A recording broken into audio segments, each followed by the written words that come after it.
Doctor Vijay Bhaskar, orthopaedic surgeon. యూజువల్గా చాలామంది పాదం నొప్పి అని చెప్తుంటారు, పాదంలో మంటలు అని చెప్తుంటారు. డయాబెటిక్ పేషెంట్స్లలో మనకు ఎక్కువగా కామన్గా చూస్తూ ఉంటాం. డయాబెటీస్ అన్నది మీ అందరికీ తెలిసిందే. రక్తంలో మనకు ఉండాల్సిన నిష్పత్తిలో నార్మల్లో తినకముందు 110 వరకు, తిన్న తర్వాత 200 వరకు రక్త ప్రసారం ఉంటే అది నార్మల్ అండి. దానికి మించి రక్త ప్రసారం అయినప్పుడు మన బాడీలో అది కణాలను దెబ్బతీసే ఆస్కారం ఉంటుంది. ముఖ్యంగా ప్రతి కణంలో షుగర్, గ్లూకోజ్ లెవెల్స్ ఎక్కువ ఉన్నప్పుడు ఆ కణం కూడా డ్యామేజ్ అవుతుంది.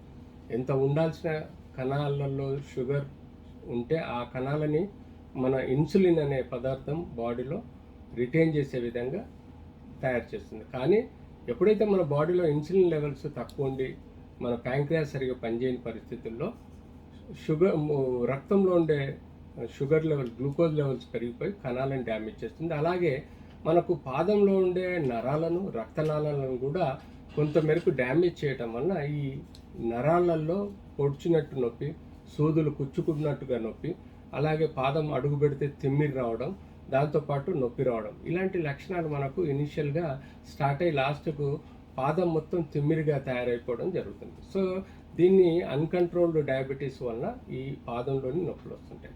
అంతేకాకుండా డయాబెటీస్లో వచ్చే సమస్యలలో పాలీహైడ్రియా అంటే ఎక్కువగా దాహం వేయడం, పాలిడిప్సియా అంతేకాకుండా ఎక్కువగా అంటే వాటర్ ఎక్కువగా తీసుకోవడం, అంతేకాకుండా మూత్రం ఫ్రీక్వెంట్గా వచ్చేసి మూత్రం పోసినప్పుడు చీమలు చేరడం, అంతేకాకుండా మూత్రంలో మంటలు రావడం, మూత్రంలో రక్తం పడడం, ఇలాంటి లక్షణాలు కూడా మనం డయాబెటిక్స్లో చూస్తుంటాం.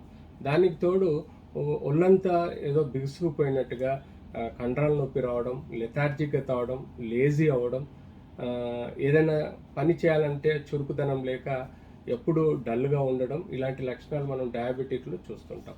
సో అంతేకాకుండా మనకు డయాబెటిక్తో పాటు మినరల్ డిప్లీషన్ కానీ, కాల్షియం, విటమిన్ డి తక్కువ ఉండటం వల్ల కానీ, సన్ ఎక్స్పోజర్ లేక, అలాంటి సమయాలలో బోన్స్, కండరాలు, లిగమెంట్స్లలో కొంత డ్రాగింగ్ పెయిన్ ఆర్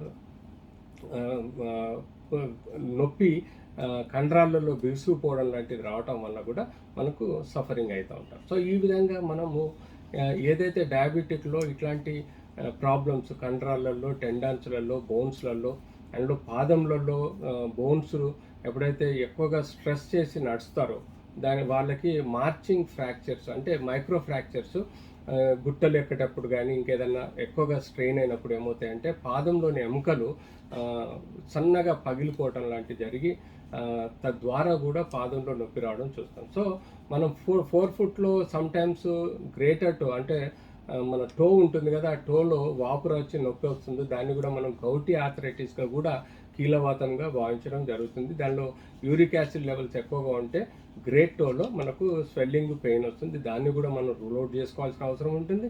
అంతేకాకుండా పాదంలో ఉండే కండరాలు, టెండన్స్ ఏవైతే ఉంటాయో ఇరిటేట్ అవి ఇన్ఫెక్షన్ వల్ల కానీ ఫ్రిక్షన్ వల్ల అవటం వల్ల దాన్ని టీనోవెజనైటిస్, టీనోసైనోవైటిస్ కూడా అంటాం.